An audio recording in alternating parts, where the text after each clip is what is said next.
আমরা আজকে সূরা নাস পড়ব। সূরা ফাতিহা একবার পড়ে তারপর নাস।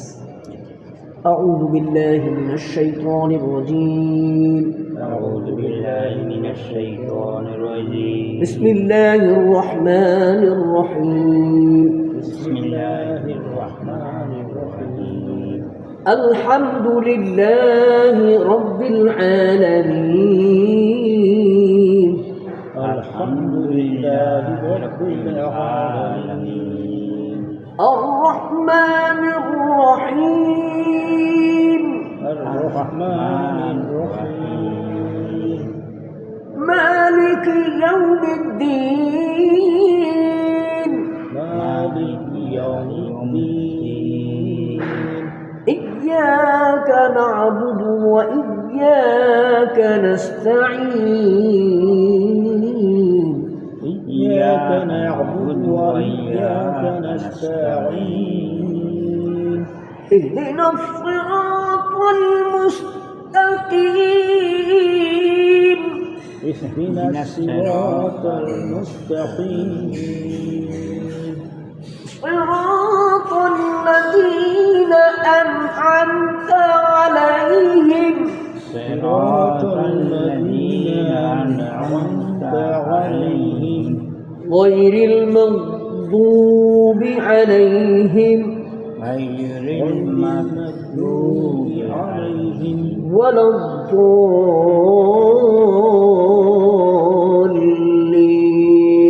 ولا الضالين. آمين. آمين. আলহামদুলিল্লাহ, এই সূরাটা হচ্ছে এই পবিত্র কোরআনের সর্বপ্রথম সূরা। আর এই সূরাটার অর্থই হচ্ছে শুরু করা। সূরা ফাতিহা শব্দের অর্থই হচ্ছে শুরু করা। কোরআনের শুরুতে আসছে এবং নামাজেরও শুরুতে পড়ি। এই সব মিলে অনেক কিছুই অর্থ এটা প্রকাশ করে। শুরু করলাম এটাই শুরু করা। এই সূরার মধ্যে আল্লাহ তাআলা একটা আবেদন, দরখাস্ত, বান্দার দরখাস্ত শিখাই দিয়েছে। যে দরখাস্তটা কী হবে, আল্লাহর কাছে কেমনে বলবো সেটা। এবার আমরা সূরা নাস পড়বো। সূরা নাসটা একটু শুনুন।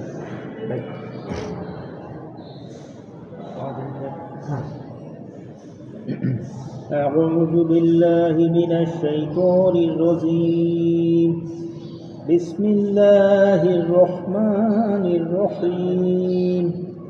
قل أعوذ برب الناس ملك الناس إله الناس من شر الوسواس الخناس الذي يوسوس في صدور الناس من الجنة والناس. ما شاء الله.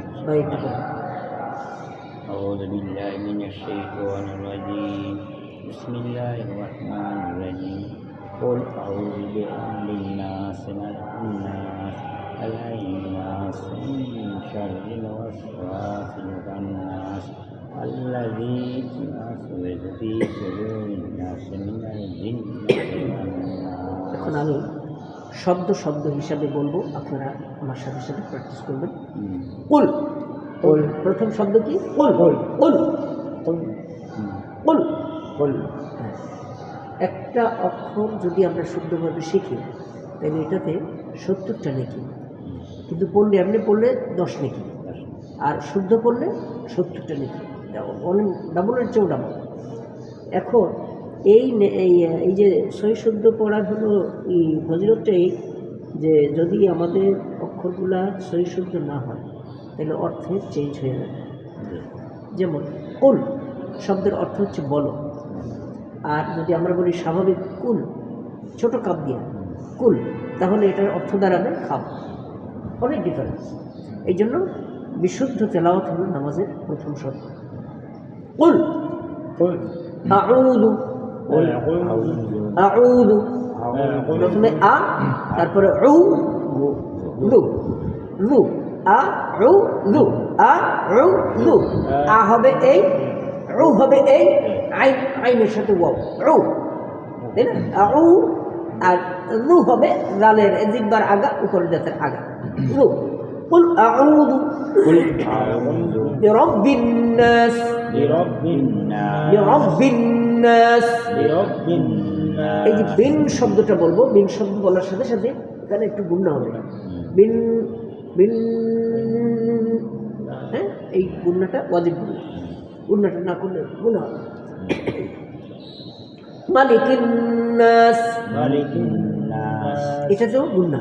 মালিকিন নাস ملك الناس ইলাহিন নাস।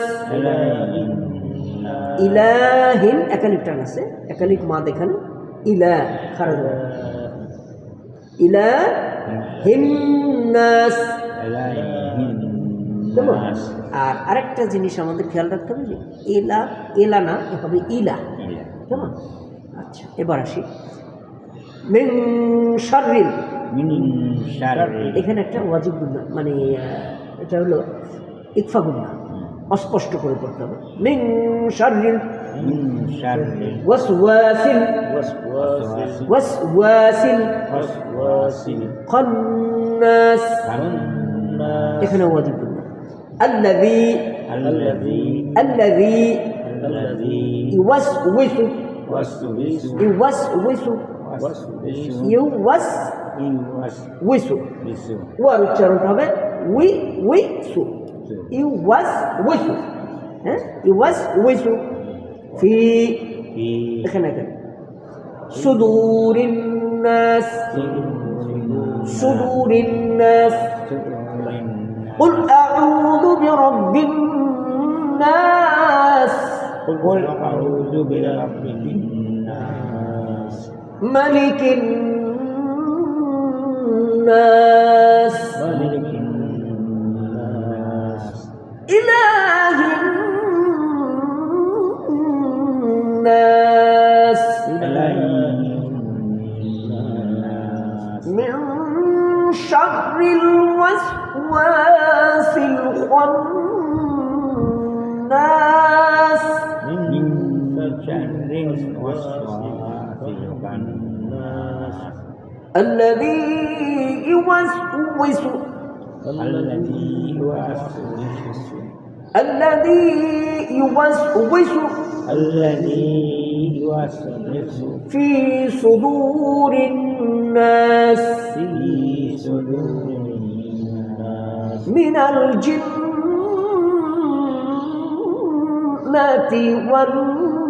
والناس من الجنة والناس صدق الله العظيم আলহামদুলিল্লাহ। এই সূরা নাস, সূরা নাসে আল্লাহ তাআলা বলছেন যে তোমরা বলো আল্লাহ এক এবং অদ্বিতীয়, তার সাথে কেউ শরীক নেই। যে আল্লাহ বুঝাইছে, এরপরে আল্লাহ বলছেন যে মালিকুন নাস, মানুষের মালিক। নাস মানে মানুষ, মানুষের মালিকের কাছে আশ্রয় চাও তোমরা। কি কি আশ্রয় চাইবা? এখানে একটা দোয়া শিখাই দিয়েছে আল্লাহ, এটা একটা দোয়া। কি দোয়া? মানুষ এবং জিনের থেকে আশ্রয় চাওয়া। আল্লাহ রসুল সাল্লাল্লাহু আলাইহি সাল্লাম যখন তাকে এক মহিলা তাকে ক্ষতি করলো, বান মারল, এই বানের মধ্যে আল্লাহ রাব্বুল আলামিন তখন ওহির মাধ্যমে আল্লাহ 9টা আয়াত নাযিল করেছেন। এটা হলো সূরা ইখলাস, তারপর সূরা ফালাক, সূরা নাস।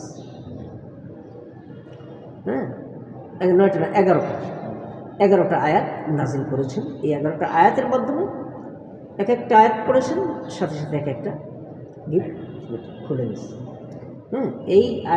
এটা মানুষের জন্য একটা দোয়া এবং পানাসওয়া। আবার এটার ব্যাখ্যা তাফসিরে অনেক মানে বিষয় আছে যেগুলো মানুষের জন্য উপকারী। সেটা হলো মানুষকে শিরক মুক্ত থাকা, একমাত্র মালিকের ইবাদত করা, এটা বোঝানো হয়েছে। এবং কোনো ক্ষতি, কোনো কিছু হলে তখন আল্লাহ তাআলার সম্মুখে মাথা নত করা, আল্লাহ তাআলার শরণাপন্ন হওয়া। এই জন্য আল্লাহ তাআলা এই সূরাগুলো, মানে এগুলো আমাদের সুন্দরভাবে করা দরকার।